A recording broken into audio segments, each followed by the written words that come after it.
Please, your attention is needed if you are with this plate number 406 BK49MB Camry KSF 903 GC. Please, your attention is needed also.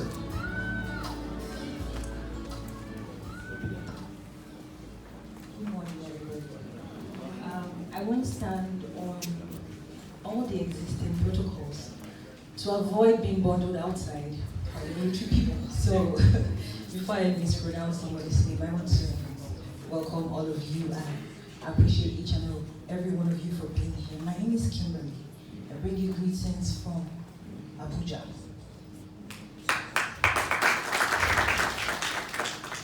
Okay, so the first mistake they did was to call me Mrs., just in case my future husband is here. Isn't it smart? It's Miss Kimberly. I'm selling my market, I am a sales and marketing coach. I run an online training academy where I teach digital marketing, sales, and public speaking. Today, for the sake of time, I'm going to be running very fast, so I need everybody to pay attention. I'm going to be speaking on social media in conflict situations.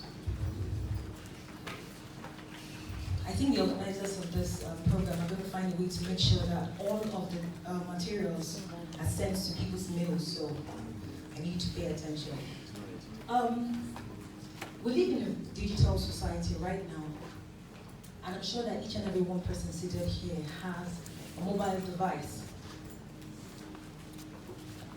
Back in the day, it was very difficult for me to have a meeting, or for anybody here to have a meeting with people that are outside of this country without being physically present. But because of social media, it has become easier to have meetings with your partners outside of Nigeria in the same room. Very beautiful thing to watch. As a matter of fact, in my office, we have meetings with our partners outside of Nigeria just by pressing a button. Consequently, it has become easier to start a war by sending one tweet. I'm sure that we're all very, very familiar with Donald Trump. He tweets very controversial tweets in Nigeria, outside of the country. And that's why I said it has become very easy to start a war. Let me give you an example. I think a few years back, there was what do I call it now? There was a tweet that was done to shade Islam, I think somewhere in the US. And because of that singular tweet, there was chaos in the whole world because of social media. How many of us own a Facebook account? Facebook. Good. Instagram, Twitter.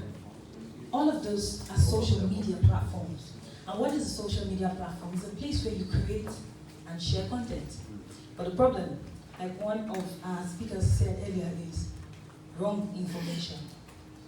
The purpose of this summit is to make sure that we change our perspective on what we think social media is. There are different kinds of social media platforms, but a lot of us are very used to just Facebook, Instagram, Twitter, and all of that. These platforms were created for different purposes. A lot of jobless youths, I call them those with 100 naira data, they go online when there's an issue, and the first thing they do is they don't even know what is happening. They probably come to this place. When I got into Plateau State yesterday, I saw a lot happening. I took my time to go around to observe. If I was one of those 100 naira data people, I'll just text, Plateau is dry.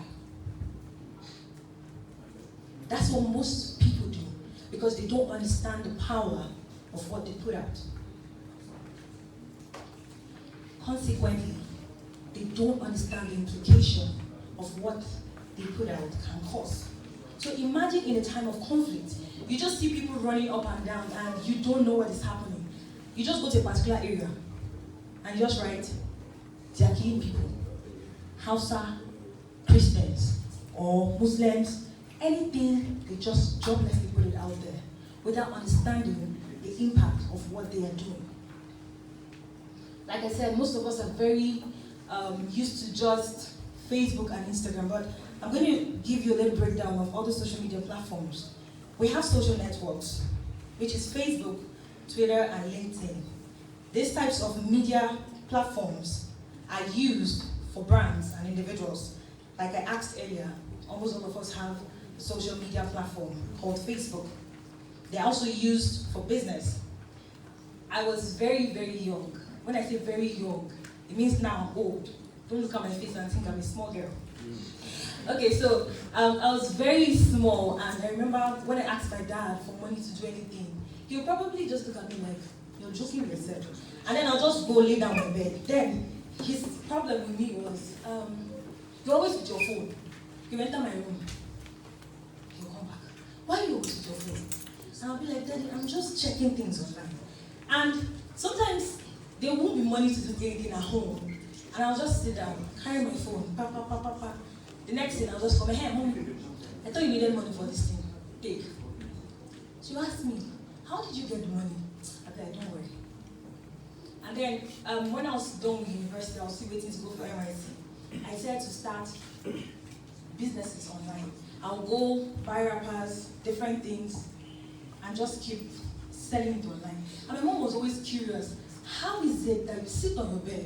I have a friend that always tells me she's never seen anybody that sits on the person's bed and make money. A lot of people do not understand that that's the easiest way you can find your customers. Before I got into full-time what I'm doing, I didn't even know the name was called digital marketing. I studied integrated science in school. I graduated as a teacher. But today I have made more money on social media than I've made anywhere. Like I said, I run a training academy. So people do not understand that these platforms can be used for business and to also create awareness. We also have media sharing networks. This is Instagram, Snapchat, and YouTube. They are called media sharing networks because the basic function of these platforms is for you to share media. When I say media, I mean pictures and videos. You can do that on Facebook, but for you to get the quality of your content, you use these platforms for them. We have discussion forums, Reddit, Quora, and Dig. We have other platforms. So I'm going to go straight to who is an influencer. Please, can I get water? Thank you. Who is an influencer? Today, we saw all of our leaders that came up here. In the digital world, anybody that has a huge following on any social media platform automatically becomes an influencer. I'm sure that most of us here, we have a healthy following on social media platforms. If you have up to 1,000 Facebook friends, let me see your hand. 1,000. 2,000. 3,000? Uncle say 5,000. Where are you? You need to do business. You have to share for money. Okay, so as long as you have a healthy amount of following, automatically you become an influencer. And I call social media influencers the modern day leaders, the digital leaders.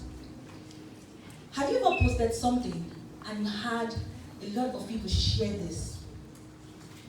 If people are sharing this, it means they believe in what you posted. So is that not enough for you to be conscious of what you put out there? When I was on Nigerian Idol, that was 2015, and I came back. I didn't make it through to the top, but when I came back, I discovered a lot of people started to follow me on Instagram. As a matter of fact, I felt pressured. I felt like, why are these people following me? I mean, anything I put, I just see people, begin to either repost or comment, we believe in you, and I'm like, I didn't ask for this. Most of you that have this huge following, you didn't ask for it. As a matter of fact, you just carelessly opened a Facebook account or opened an Instagram account. You didn't know that you're going to have so much people believe in you. I mean, if you're a politician, having 5,000 followers, they can elect you for governor of your state on social media. That makes you an influencer. But the problem with a Nigerian, I say Nigeria because Nigeria has a problem. The problem with our Nigerian influencers is they use their influence for the wrong things. There are times when I see violence happening in different parts of the country, and I expect other people to, have one voice and speak against or for a purpose. And all they are doing is trying to promote Lincoln to win Big Brother. They use their influence for the wrong things in Nigeria. And that's why this conference was organized, to teach us how to channel our influence.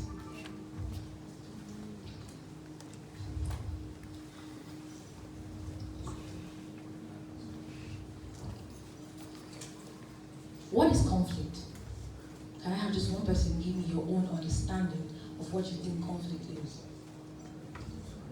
What is conflict? There's no definition that's going to be wrong. So, what is conflict? He said it's a mental disorder. Dispute. Conflict. Anybody? Disagreement in interest. Disagreement in interest. Perfect. Like I said, there's no wrong definition of what conflict is. But from my notes, I said a serious disagreement, argument, quarrels, squabble, or clash that lasts longer than expected could be categorized as a conflict. So let's say I and my sister here begin to have an argument. Okay, the color of your dress is blue. No, it's pink, it's blue. We start arguing, and the next thing she says something like, I don't know why, I've always told Kimberly, you don't have sense. And I'll be like, me, do you know why? Whoa, I slap her. Conflict. And the way it works is, it begins to escalate. Someone else comes, they don't know what is happening. Probably her friend. Just come and start beating me. My people will come. Before you know, it escalates. Out of control. That is what conflict is. A conflict can arise between individuals, countries, political parties, and also states. A conflict not controlled can lead to a war and rifts among countries, leading to major unrest. There are different types of conflict. I'm going to give you an example of one, and you give me an example of the rest. Religious conflict. Anybody? Religious conflict. One example. Another person. Ethnic. Communal. Thank you. So we have different types of conflict. I'll give you a few examples of conflict. We have the conflict between the US and the Taliban in Afghanistan, India and Pakistan. In Nigeria, we have the conflict between the herders and the farmers, Boko Haram, the northeast, the southern Kaduna conflict, and a lot of other conflicts. I mean, even in Jos, we have religious conflict. There are also different stages of conflict. Prelude to conflict, a triggering event, and so on. At every phase of conflict, there is a role that social media can play. So let's say,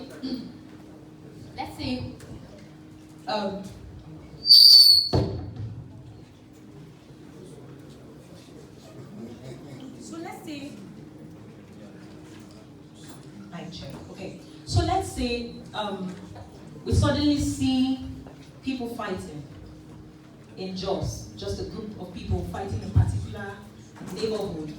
They're just, fighting. And from nowhere, you carry your cell phone and begin to record. You don't know why it started, where it started, you just record and post it on social media. And the first thing you say is, violence just began. Or Muslims are being killed.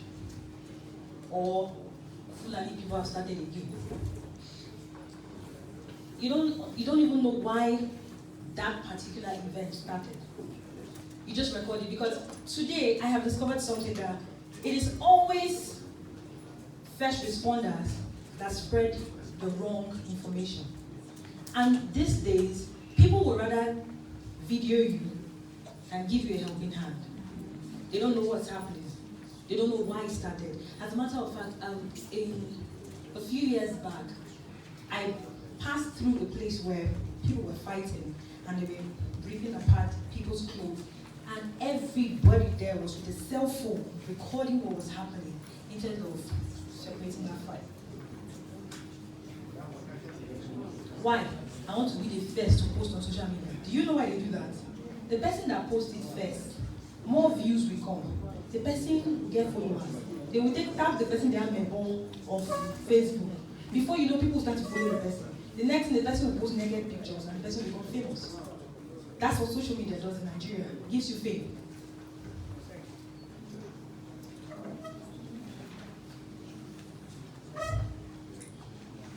So, it is important to know that as an influencer, there is something you can do. How about instead of recording that fight and posting it and captioning it whatever comes to your mind, you try to resolve what is happening and then caption it, I intervened and brought peace. I think that sounds more like something that violence just began. Which leads me to the power of content. Content in the digital world is any information, be it educational or even personal opinions, that allows audiences and search engines, I'm going to go a little bit technical here, and search engines such as Google to find information that it needs on the web. Therefore, content is an essential part of social media. Everything you put out is called content. And let me tell you something. How many of us have ever heard the internet never forgets? Have you ever seen Facebook remind you of posts you made years ago? For those of you that have political ambition, I pity you. I used to post unnecessarily when we were younger. And then one day Facebook just reminds you. What you don't understand is, what you posted, any day that somebody Googles your name, all of that information will come out. That's why they say the internet never forgets. In fact, so some days ago, I saw some posts that Facebook reminded me of. And I wanted to add a disclaimer. I was wrong when I posted this. Because honestly, it was not me. And have you noticed these days that if you're applying for a job, most companies actually ask of your social media handle? Has it happened to anybody? It happens every day these days because it is easier to understand the person through their social media account than through a personal interview. Because I mean, if I go for an interview, I'm going to dress very well, speak shred English, you know, and then you go on Facebook and see me write Agborodea area.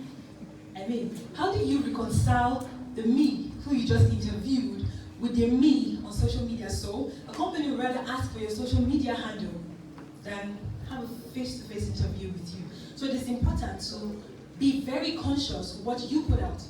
I know that it's okay for you to say, okay, I didn't have this awareness before, so I could post anything. But now that you do, you understand that the content you put out matters so much.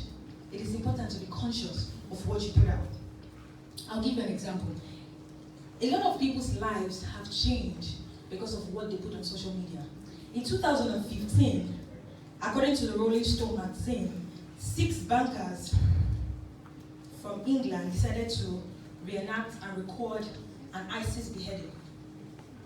And they recorded this and put it on their social media platform. I wish there was a projector.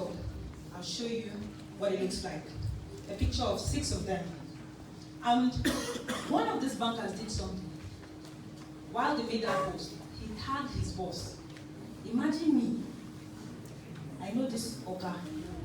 Maybe I'm working under him. And I decide that I want to say all security personnel in Nigeria are mad. And then I tag him. I'm working for him. What do you think he would do? You tag him.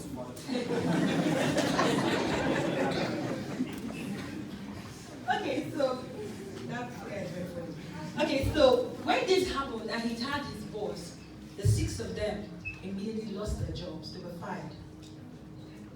Now these are fathers. I always say this, to you it's just one post. To another person it's their entire life. Sometimes there was a time we were trying to unite against suicide in Nigeria and we were just making posts.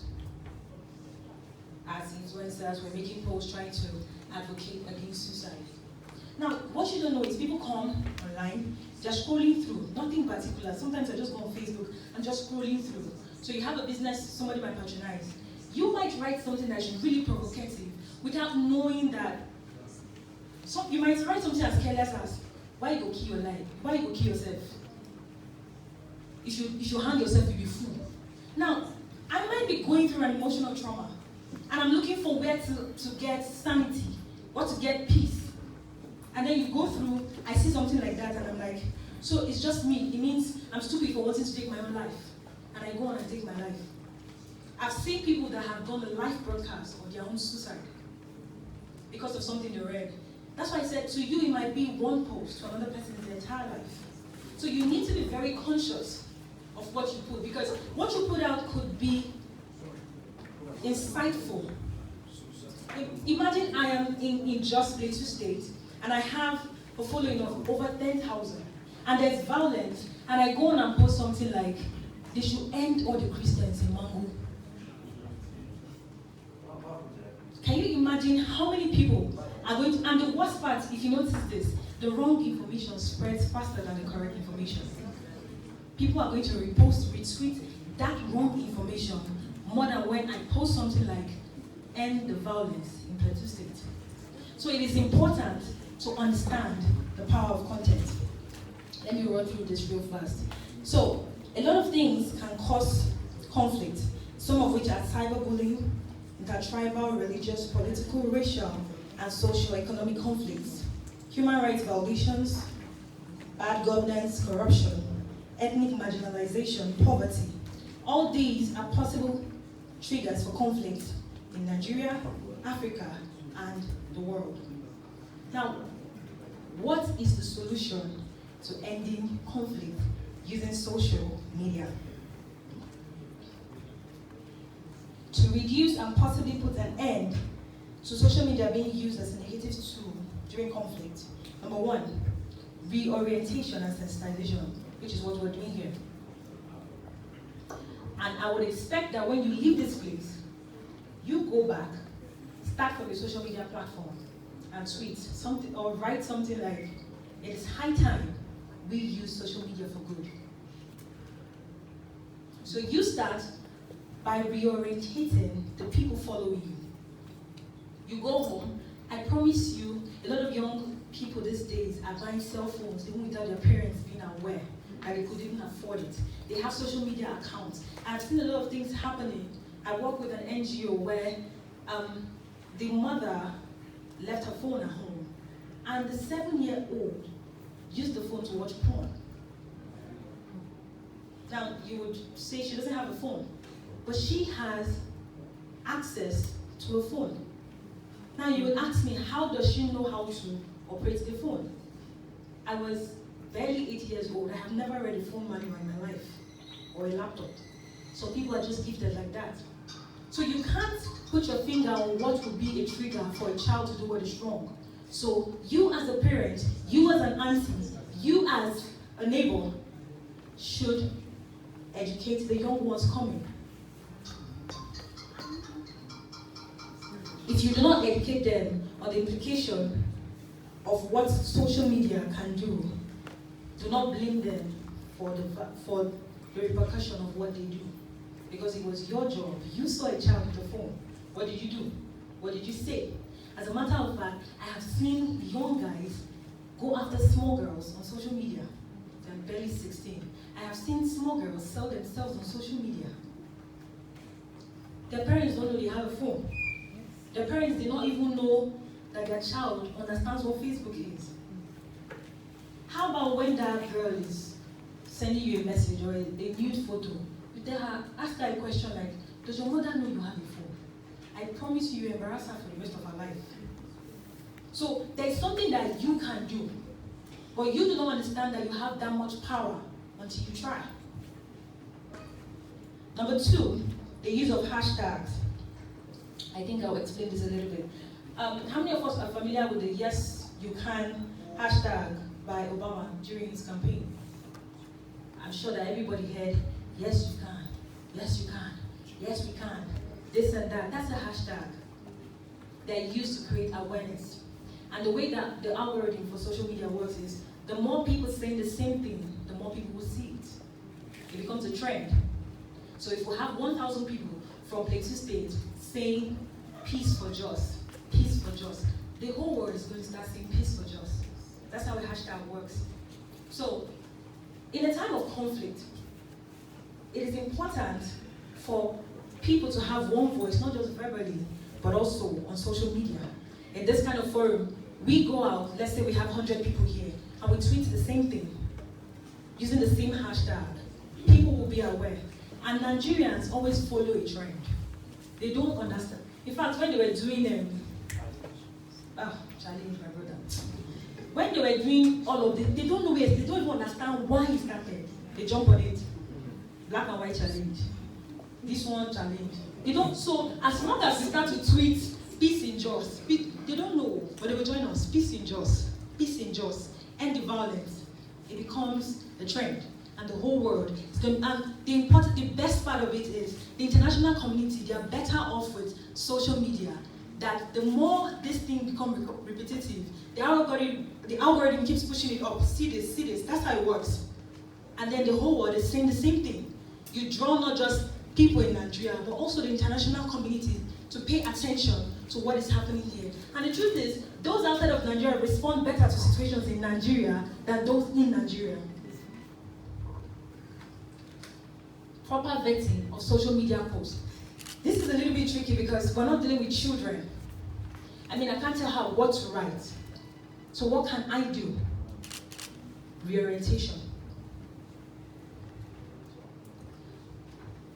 Now, finally, I'm going to end by saying this. I was talking to, I think it was the organizer, the boss, yesterday. And I told him, I think it's about time that the security operatives in Nigeria introduce a cam. The police outside of Nigeria, they have that. Where, as you go out, your cam is recording everything that happens. And so, if at the end of the day, you come back, you drop your cam, it uploads to a particular database where the correct information of what transpired is. So before they go out there to write that a police killed somebody for no reason, your cam is your evidence. Because the country we live in will like proof. If the real story does not come out with proof, it's just mere words. So it is important that the security operative consider inculcating this into their system. Thank you very much.